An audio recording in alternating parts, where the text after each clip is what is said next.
शुक्लांबरधरं विष्णुं शशिवर्णं चतुर्भुजं प्रसन्नवदनं ध्यायेत् सर्वविघ्नोपशान्तये। गुरुर्ब्रह्मा गुरुर्विष्णुः गुरुर्देवो महेश्वरः गुरुः साक्षात् परब्रह्म तस्मै श्री गुरवे नमः। वञ्जनानन्दनं वीरं जानकी शोकनाशनं कपीशमक्षहन्तारं वन्दे लङ्काभयङ्करम्। कृष्णाय वासुदेवाय देवकी नन्दनाय च नन्दगोपकुमाराय गोविन्दाय नमो नमः।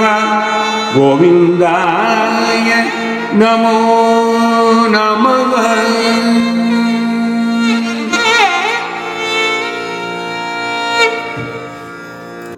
Namaskaram. Welcome to the 42nd session of Narayaneeyam for Dasakam 29 of Srimad Narayaneeyam by Bhattadiri. In the last two Dasakams, 27 and 28, we saw the many challenges faced by the Devas and Asuras churning of the ocean purely for the purpose of getting ambrosia, and Bhagavan's incarnation as Kurma, the giant tortoise, to stabilize the crushing Mandara mountain used as the churning rod, and also the emergence of rare gifts from the churned ocean. We saw Lord Parameshwara protecting the creation by absorbing the Kalakuta or Alahala to become Nilakanta, and the goddess Lakshmi emerging from the ocean and marrying Mahavishnu. Towards the end of Dasakam 28, we briefly saw Dhanvantari incarnation, and we didn't go into details because we had already talked about it under the 24 Avataras episode much earlier. In this Dasakam 29, Bhattadiri narrates many events.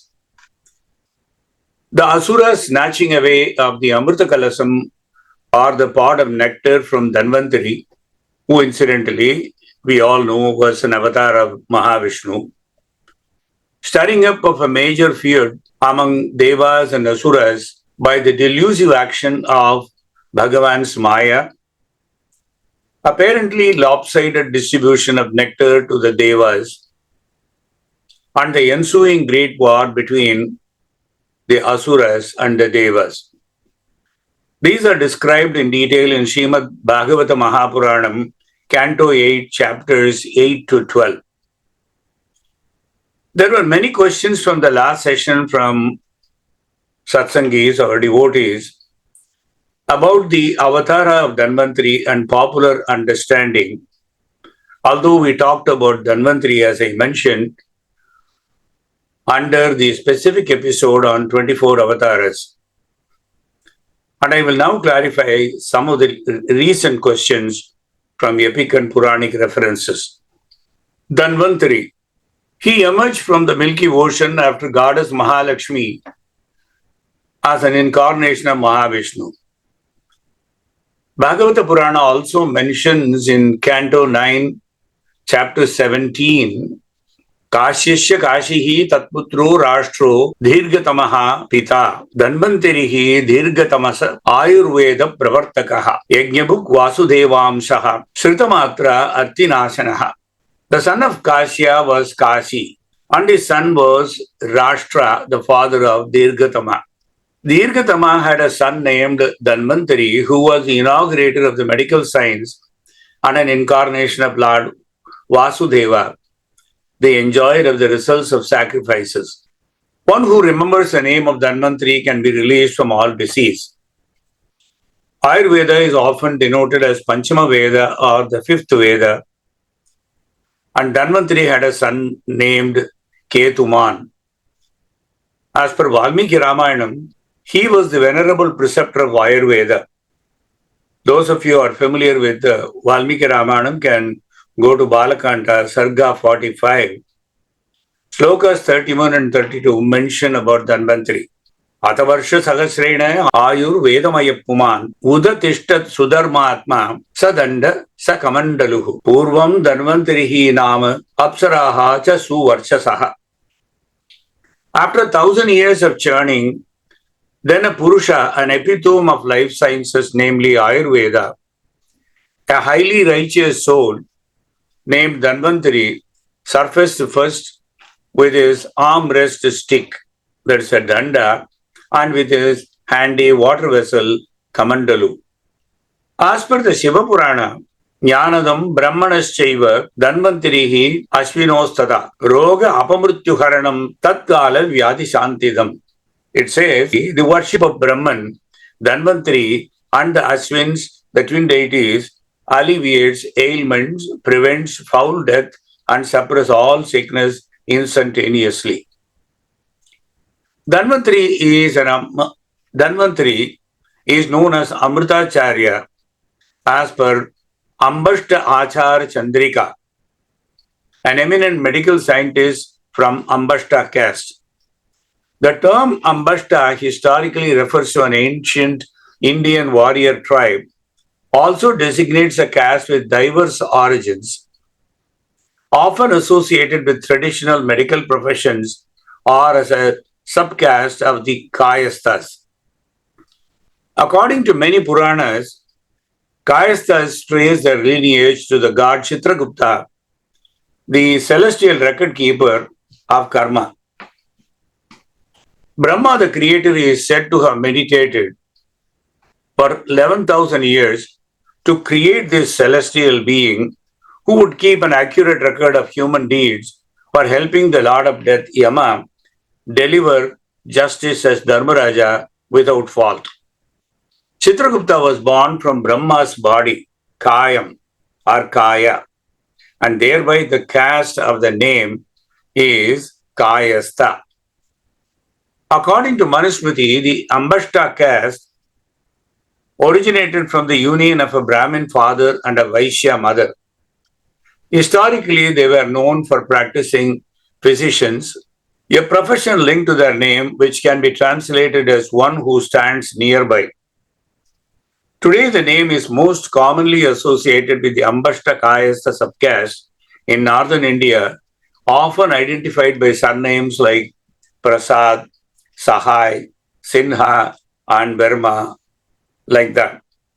Whereas Ambattar or Ambattan community in South India, which came from Ambashta Kayastha of North India, came to be known by many surnames such as Marutuvar, Navidar, and Pariyari. The Ambattan has become a Tamil caste primarily found in Tamil Nadu and parts of Sri Lanka, historically known as barber surgeons and traditional occupations including local physicians or village physicians, barbers, and musicians. The last category is known as Ishai Velalar within the Ambattan caste. No Puranas cite any connection between these two Dhanvantaris. So once again, let us be clear, all that I talked about the Dhanvantari here may not have the relevance to the Dhanvantari we spoke earlier as an incarnation of Bhagavan who came from the churned ocean. But the story about this Amrutacharya, as is available for the benefit of curious leaders, should also be mentioned here for knowledge. Ambashta Achara Chandrika is a Sanskrit term composed of three elements. Ambashtaha. This refers to a caste or community in ancient India, traditionally associated with medicine and descended originally from a father who was Brahmin wedded to a Vaishya mother. The term also refers to a medicinal plant, potentially Hibiscus cannabinus. Acharaha. This term signifies conduct, custom, practice, or tradition. Chandrika means moonlight, illumination, or splendor. The story behind this is once Galava Maharishi went to the forest to collect dharba and firewood. After a long walk, he felt thirsty and hungry. When he saw a girl coming with water, and Galava questioned his thirst, taking water from her. Pleased with her, the Maharishi blessed her, saying, "May you get a good son." The girl replied that she was still unmarried. Galava then made a figure of a male and dharba and told her to get a child from that figure. And this was the Vaishya girl named Veerabhadra, and she got a beautiful child from the dharba male created by the Maharishi.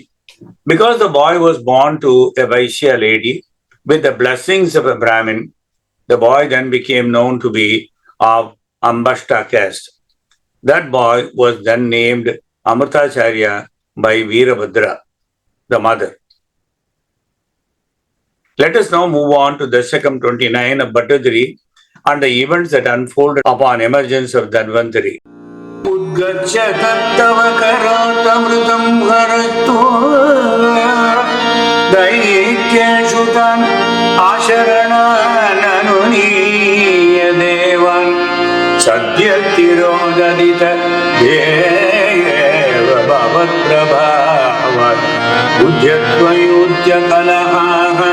Ditiya babu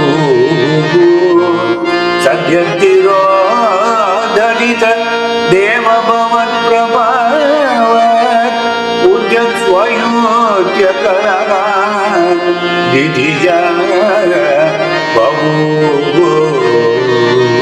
ditiya babu Udgacchataha davakaro damrutam harastu daityeshu tan hasaranan anumiya devan sadyaha tirodhadita deva bhavat prabhavat udyat swayudya kalaha ditija babuhu.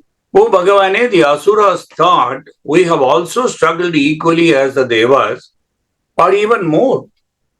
But we got nothing but Varuni, the liquor.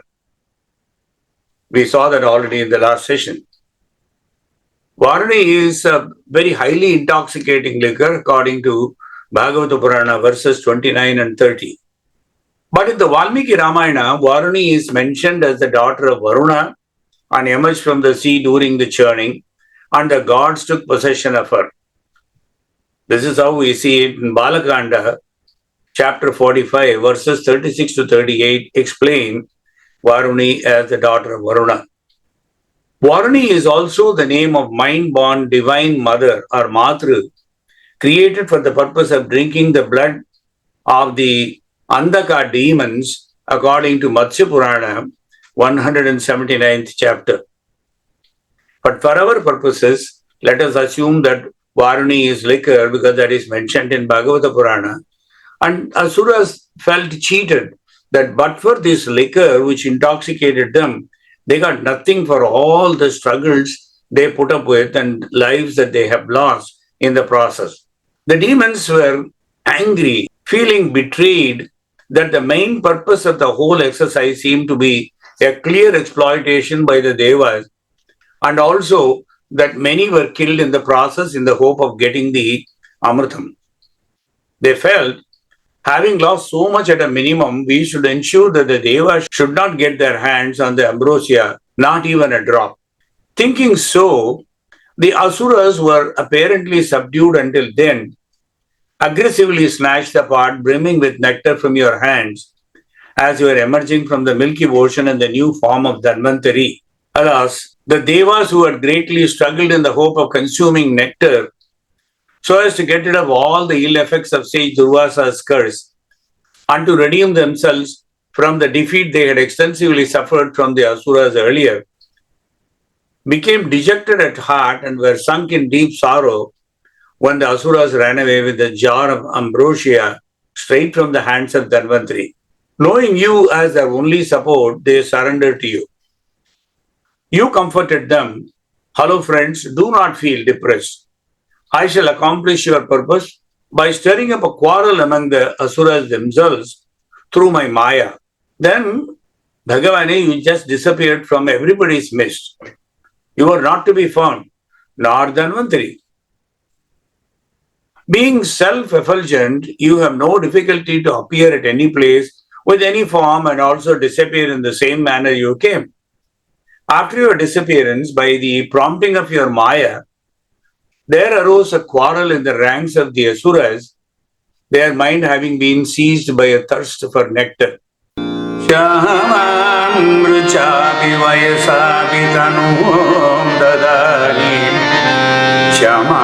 Amruchapi vayasapi tanum tadanim Praptosi tunga pucha mandala banguram tom Praptosi tunga pucha mandala banguram tom Piyusha kumbhakalagam Piyusha kumbhakalagam Parimuchya sarve Krishna kulaga Pratiyayu Praduroja kumbe Piyusha kumbhakalagam Parimuchya sarve Krishna kulaga Pratiyayu Praduroja kumbe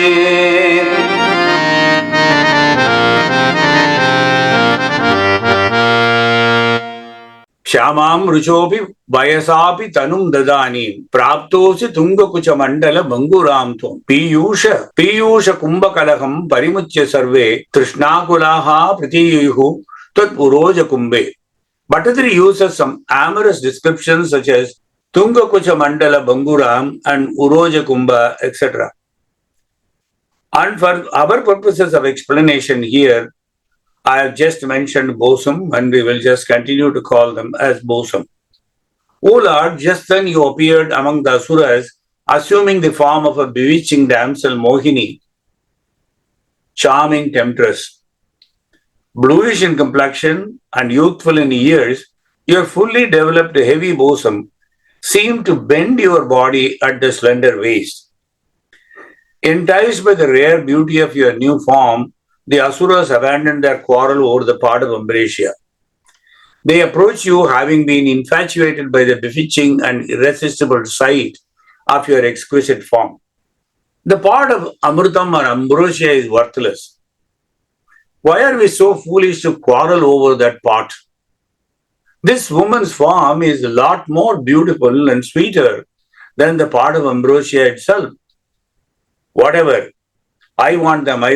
This is the way every Asura was shouting, each one of them pushing and pulling the other, rushing towards you.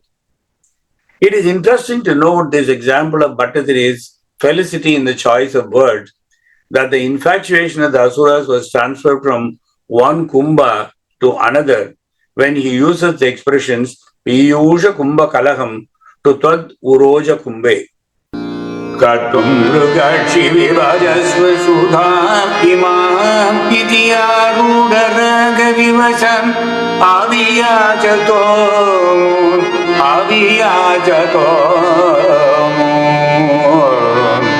Vishwasyate mai katam Purānās daityaha iti galapan apisu vishwasitanatani alapannapi apisu vishwasitanatani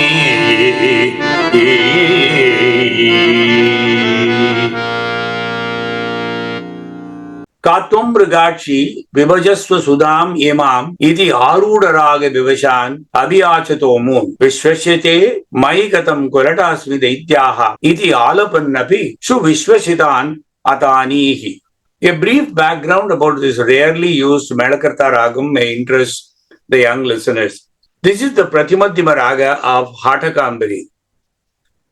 Very rare, but the song Vamshavati Shiva Yuvati by Muthuswami Dikshitar follows a Sampurna Mela school by dropping the Daivatam while descending.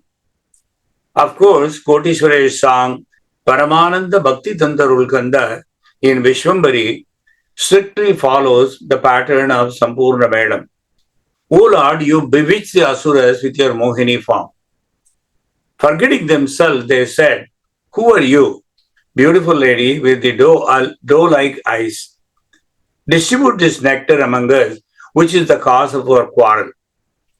We will be fully satisfied if the nectar is distributed among us only by you, who make our minds flutter. Thus, the Asuras request us standing around you. You replied, O Asuras, how do you trust me in fairness? For all that you know, I may be a temptress.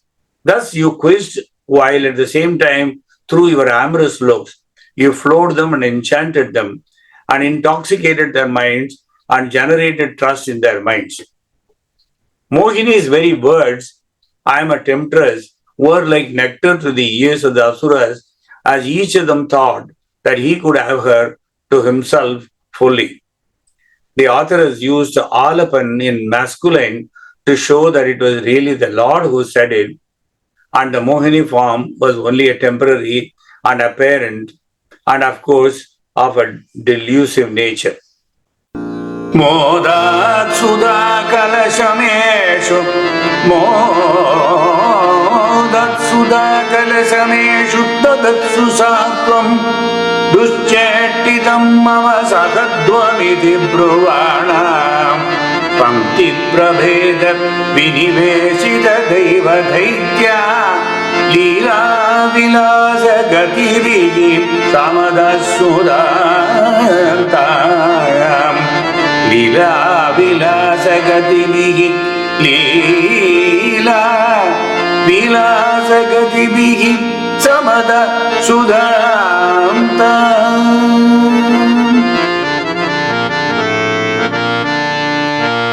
Modat Sudha Kalashameshu Dadatsu Satvam Duschetitam Mama Sahadvam Iti Bruvana Pankti Praveda Viniveshita Deva Daitya Leela Vilasa Gatibihi Samadaha Sudamtam. O Bhagavane, happily the Asuras handed over the part of nectar to you in your Vishnu Māyā form as Mohini. Having taken possession of the part, you told them, Hey Asuras, if you agree to endure whatever I am going to do, whether you argue proper or improper, I am prepared to distribute this nectar among you. If not, I will simply walk away. If you agree to these conditions, I will do that for you. So you seated the Asuras and the Devas in separate rows because everybody agreed to your proposition. Since you were aware of everything and knew it would be harmful to give any nectar to the wicked Asuras, you seated them in this manner in a separate row, only to completely hoodwink them.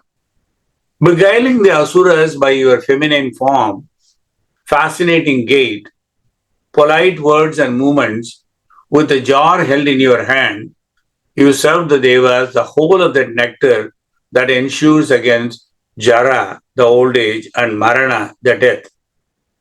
To show that the Asuras were completely deluded by Mohini's charm, Bhattadri has used adjectives in feminine to represent Mohini in the next sloka, which also narrates the beheading of Swarbhanu, an Asura who assumed the guise of a Deva. Asmasu yiyam pranayini iti asureshu teshu Asmasu yiyam pranayini iti asureshu teshu Josham stiteshu atasamapya sudam sureshu Tvam bhakta loka vashago Nijarupametham Swarbhanum Ardha Paripeta Sudham Vyalavihi Tvam Bhakta Loka Vashaka Nijarupametham Swarbhanum Ardha Paripeta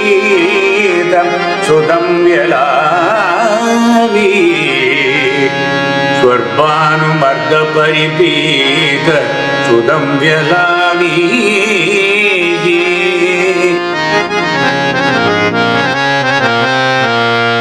Asmasu iyam pranayini iti asureshu teshu josham siteshu atha samapya sudam sureshu tvam bhaktaloga vashago nijarupametya swarbhanam ardha paripita sudam vyalavihi. O Bhagavane, as Mohini, you calmed the Asuras and with their permission seated the Devas and the Asuras in separate rows and told the Asuras, let us send away these wretched Devas by satisfying them with droplets of nectar.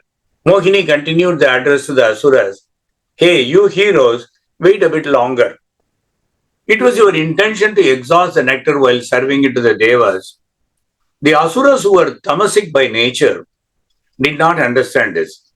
They were completely infatuated by the bewitching smiles and glances of Mohini.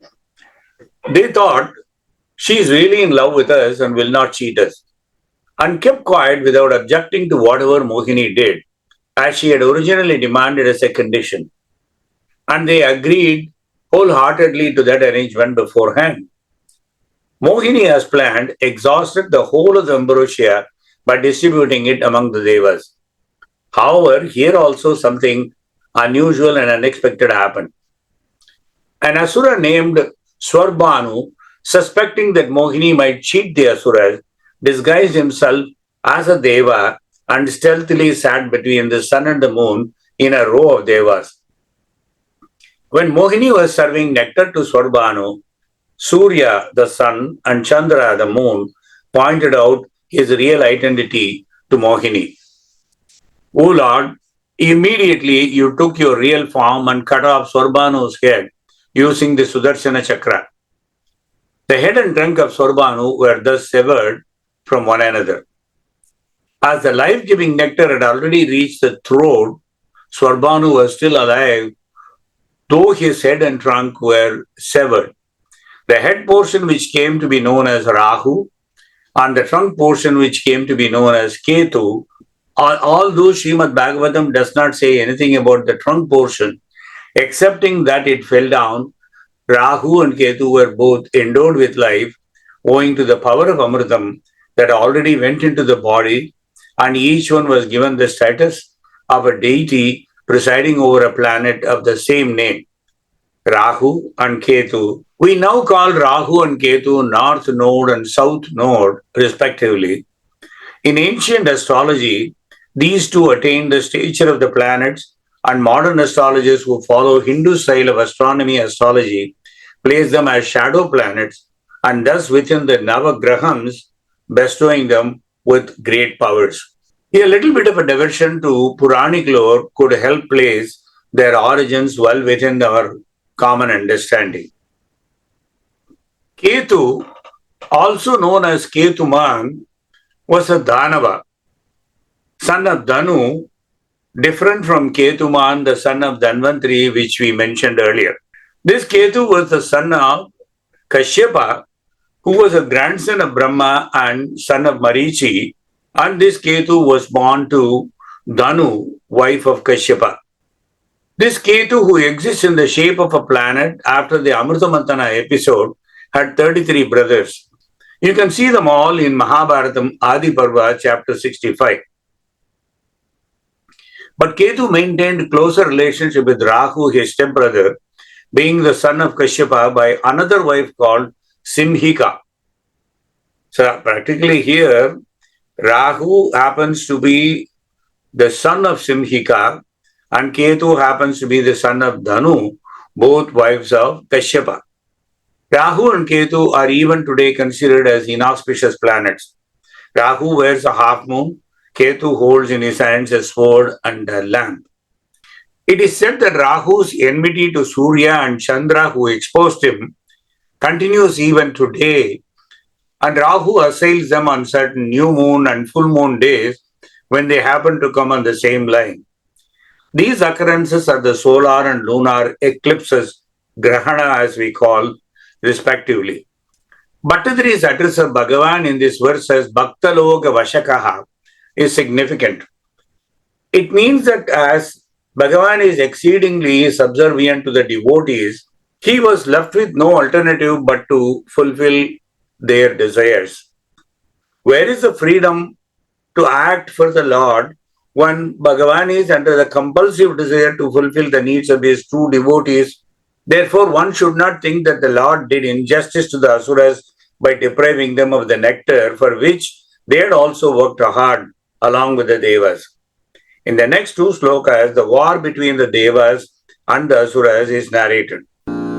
Yevam sura ganaha samadeshakalam Evo suraganaga samadesha kala hetu artha karma matayana abhibale vikalpaha tatra amrutam suraganaya palamanjasa apuhu yatpada pangajarajaga sayana nadaityaga yatpada pangajarajaga sayana nadaityaga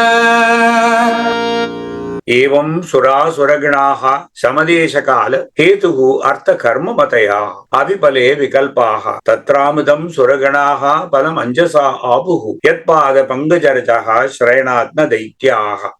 The place, the time, the cause, the purpose, the activity and the ambition were all the same for both the demigods and demons. But the demigods achieved one result and the demons completely opposite. Because the demigods are always under the shelter of the dust of Bhagavan's lotus feet, they could very easily drink the nectar and get its result. The demons, however, not having sought the shelter at Bhagavan's lotus feet, were unable to achieve the result they desired. So everything depends on whether there is Sharanagati. Devas did the Sharanagati and surrendered completely unto him, whereas Asuras were still arrogant, so they had the opposite result. Such an understanding, which is cyclical, is essential to understand or realize the Brahman through bhakti. The Vedic principles are to help us understand this eternal cyclical relation, as it is stated in Bhagavad Gita, chapter 15.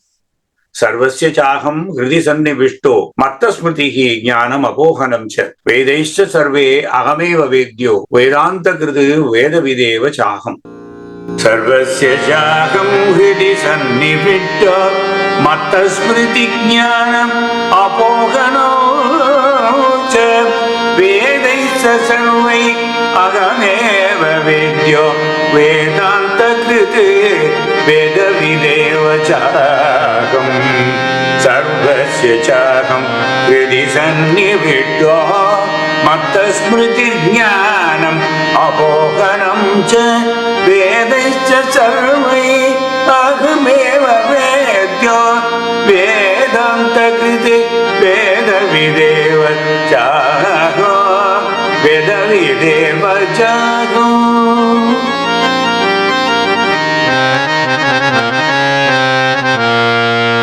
Bhagavan says that the purpose of the Vedas is to understand it. I am seated in everyone's heart, and from me come remembrance, knowledge, and forgetfulness. By all the Vedas I am to be known. Indeed, I am the compiler of Vedanta, and I am the knower of the Vedas. In the Vedic hymns, namely Narayana Suktam, therefore it is very, very clear when the statement Patim Vishwashyatma Ishwaragum, which you are already aware. If you may remember, we will see the sloka 2 and 3 in the Dhanvantari. Vishwada Paraman Nityam Vishwam Narayanagum Harim Vishwamevedam Purushadat Vishwam Upajivati. Bhagavan is superior to this universe, endless and multiformed. He is the goal of humanity and the destroyer of sin. That supreme person is the universe and the creator thereof. Patim Vishwashyatma Ishwaragum Shashwadagum Sivamachyutam Narayanam Mahajneyam Vishwatmanam Parayanam. He is the protector of the universe and the ruler of the individual souls. He is permanent, supremely auspicious and unchanging. He has embodied himself in mankind as the indwelling spirit. He is supremely worthy of being known by creatures. The one who is embodied in the universe and who is the super goal are in fact supreme goal. Ye yatamam prapadyante tam stataiva bhajamyago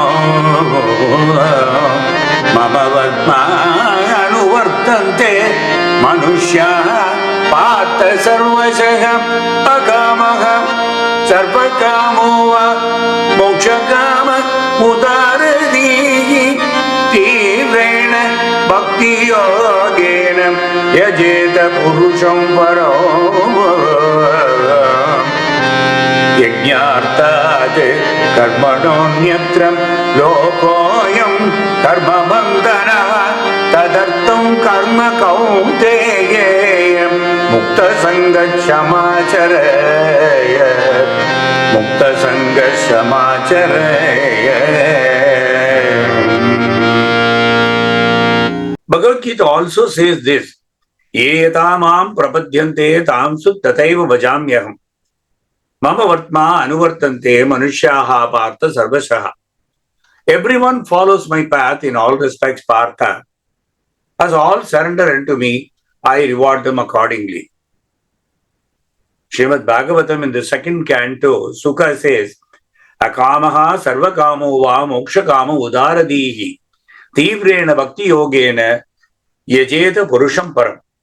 A person who has broader intelligence, whether he be full of all material desire, without any material desire, or desiring liberation, must by all means worship only the Supreme Whole, namely the Brahman. Bhagavad Gita then reiterates the same sentiment: Yajñārtād karmano anyatra lokoyam karma bandhanaha tadartam karma kaunteya mukta sangaha samachara. Work done as a sacrifice for Vishnu has to be performed as such. Otherwise, karma causes bondage in this material world. Therefore, O son of Kunti, perform your prescribed duties for my satisfaction, and in that way you will always remain free from bondage. Shriyapatihi yajñapatihi prajapatihi diyampatihi lokapatihi dharapatihi patihi gatihi cha andak Vishnu sattvatam prasidatam me Bhagavan satam patihi Shriyapati yajñapatihi prajapati diyampati lokapati dharapati patihi gatihi cha andaka Vishnu sattvatam prasidatam me Bhagavan satam patihi.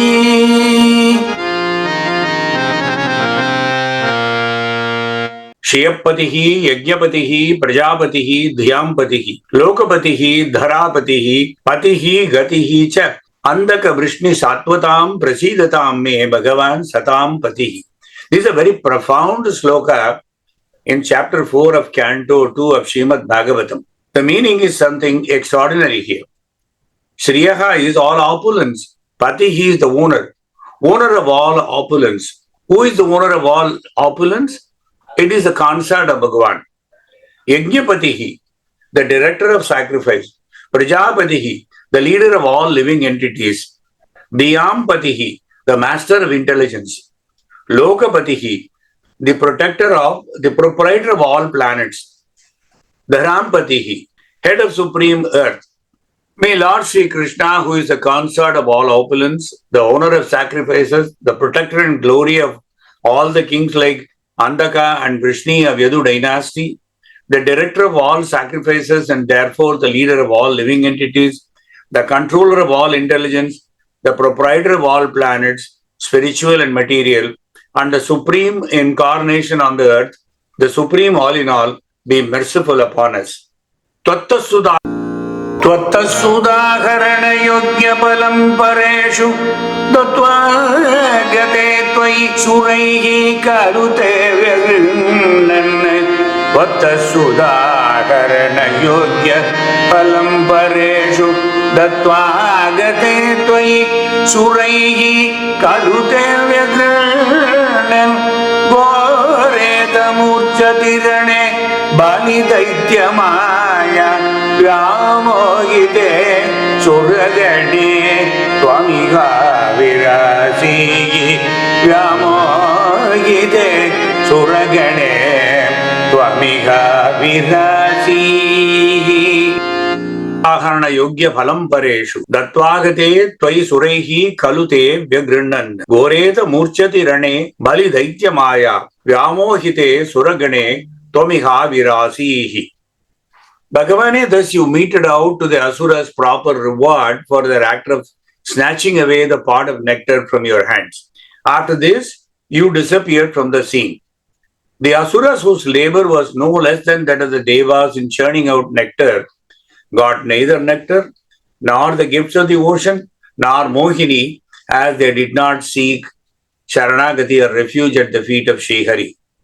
Agitated and frustrated, they started fighting with the devas. When the battle became fierce, the asura Bali used his illusory warfare tricks against the devas, whereupon they fell into the stupor and swooned. Bhagavane, you then appeared in the battlefield to protect them. The very remembrance of the Lord will destroy all difficulties. That being the case, it is needless to say what will happen when the Lord himself appears.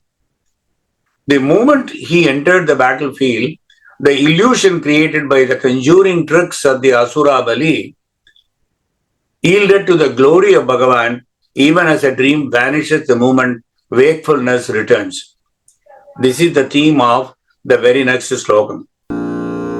Tvam kalanemim atamali mukhan jaganta Chakro jagana balijamba balan sabakan Tvam kalanemim atamali mukhan jaganta Chakro jagana balijamba balan sabakan Shushka ardra dushkaravade namucho chalune penena naradagira yanuranam to Shushka ardra dushkaravade namucho chalune penena naradagira yanuranam to yanuranam to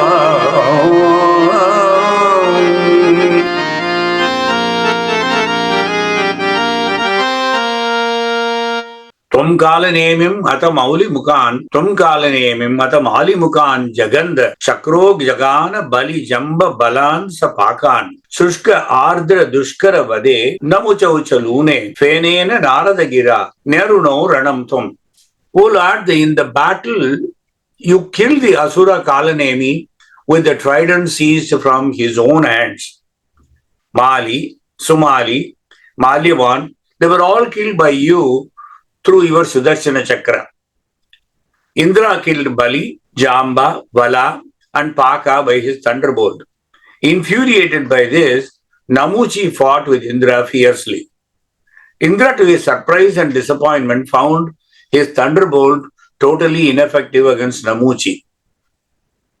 An incorporeal, namely a Shariri voice, then told Indra that Namuchi could not be killed by anything other than that was dry or wet.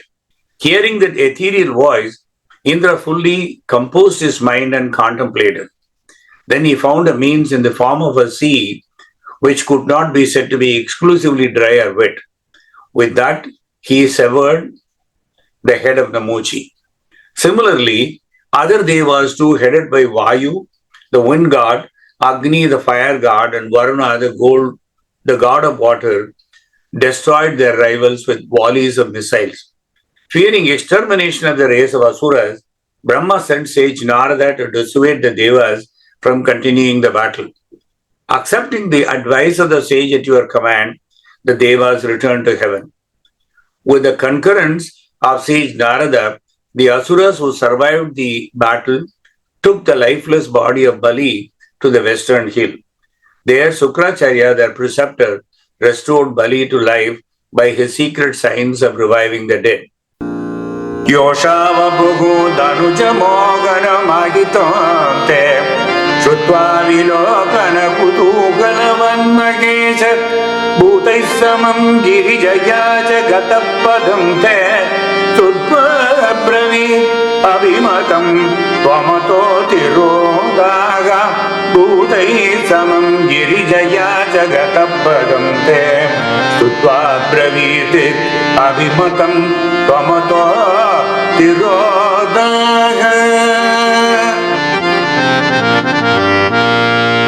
Yoshavapuhu Dhanija Mohanam Akitam Te Shutva Vilokana Kutuhalavan Maheshaha Bhutai Samam Girijayacha Gatapadam Te Stutva Abravid Abhimatam Tvamato Tirodaha.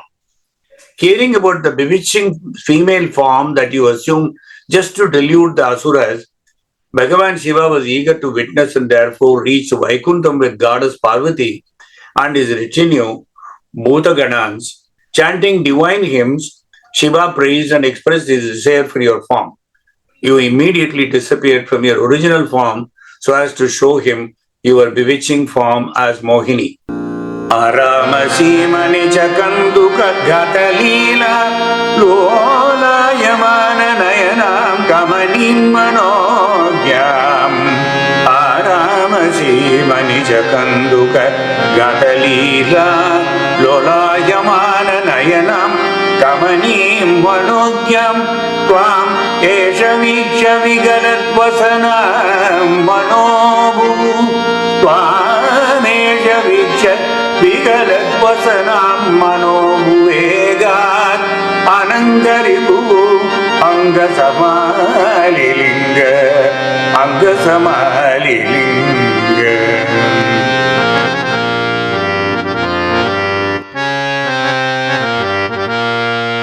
Arama Simanicha Kanduka Ghatalila Lola Ayamana Nayanam Kavanim Manogyam Twamesha Vicha Bigalat Vasanam Manobhu Vegad Anangaripuhu Angasamali Linga. Oh Bhagavane, when you thus vanished, Lord Shiva looked around with great curiosity and eagerness. Then he saw in your captivating Mohini form, delightfully sporting in a garden full of greenery, rich in blossoms. You as Mohini were moving with undulating gaze. As Bhagavan Shiva was staring at you with deep desire, the wind loosened the garment wrapped around you. Beholding your ravishing form, Shiva was overpowered with passion. Though by nature Shiva had conquered love and passion, the god of love, Cupid, somehow overpowered him, keeping in mind that he was earlier burnt by Shiva. O Lord, overpowered by desire, evoked by enticing damsel form, Shiva embraced you. Oblivious even to the presence of his own consort, goddess Parvati watching. Bhuyopi vidritavatim upadhavya deva virya pramocha vikasat paramartha bodham. Bhuyopi vidritavatim upadhavya deva virya pramocha vikasat paramartha bodham. Tvanmanitattava magatvam uvacha deve tattadrishagatvam tattadrishatvam avakvadaniketana tattadrishatvam avakvadaniketana. Bhuyopi vidritavatim upadavya devo virya pramosha vigasati paramartha bodha tvanmanitaha tava mahatvam uvacha devyai tattva-drishaha tvam avavata niketanata. O Lord, Mohini, the embodiment of Māyā, extricated herself from the embrace of Bhagavan Shiva and ran away. As though completely overcome by kama or desire, which is usually Shiva's enemy, Shiva ran after the damsel. Even as he pursued her, Shiva's energy escaped from him. He immediately understood that he was befooled and deluded by Vishnu Māyā and instantly recovered from such momentary infatuation. Having realized the glory of Bhagavan Vishnu, Shiva remained calm and composed. Lord Vishnu was delighted to find Shiva unperturbed and unabashed. He resumed his masculine form and sent Bhagavan Shiva to Kailasa with great honor. On returning to Kailasa, Lord Shiva related to his consort, goddess Parvati, about your affection towards your devotees and your deluding potency. Tattadrishaha tvam avavata niketanat. O Gurvairappa, entangled in and deluded by your Māyā, as I am always, which Māyā overpowered even Lord Shiva, the destroyer of Kama, the originator of all desires. It is quite possible that I too have been knowingly or unknowingly committing blunders. O Bhagavane, who does not hesitate to assume any form for the sake of fulfillment of the cherished desires of your beloved devotees, may you protect me. I beseech you, who are ever fond of your devotees, to pardon me and grant me eternal bliss in the form of Sahyajya Mukti after destroying all my desires and diseases, both internal and external, and forgiving me for all my lapses. Srimad Bhagavatam concludes the Amruta Manthana and subsequent events, including the incarnation of Mohini, an incredible attraction that Lord Shiva was subjected to. Sri Sukabrahmam concludes the chapter 12 of Canto 8 with the final slokam. Asatta vishayam angrim bhavagamyam prabandaya. Asada vishayam angrim bhavagamyam prabandaya. Amrutam amaravaryan asayat sindhu madhyam. Asada vishayo angrim bhavagamyam prabannat amrutam amaravaryan asayat sindhu madhyam. Kapata yuvati vesha mokayan yasurarim tamagam upasritanam kamapuram natosmi. Kapata yuvati vesha mokayan yasurarim tamagam upasritanam kamapuram natosmi.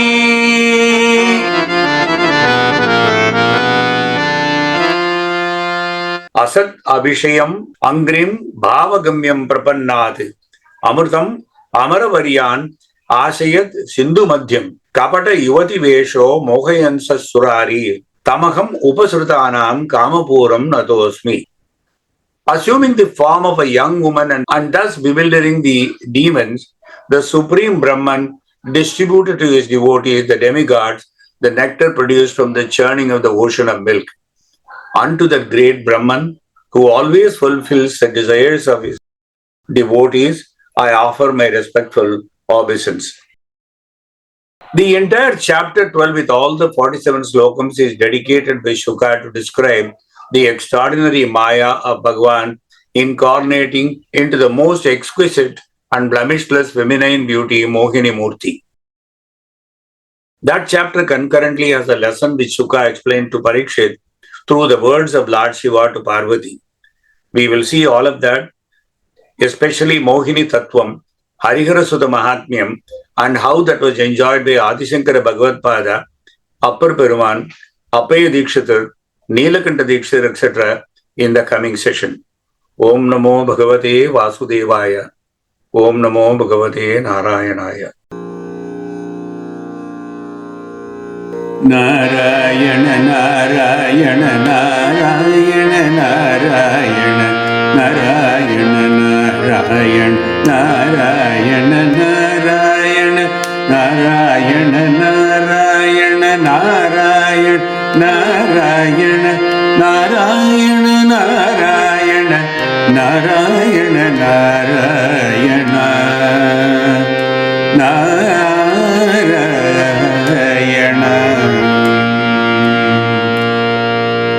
Hare Krishna Guru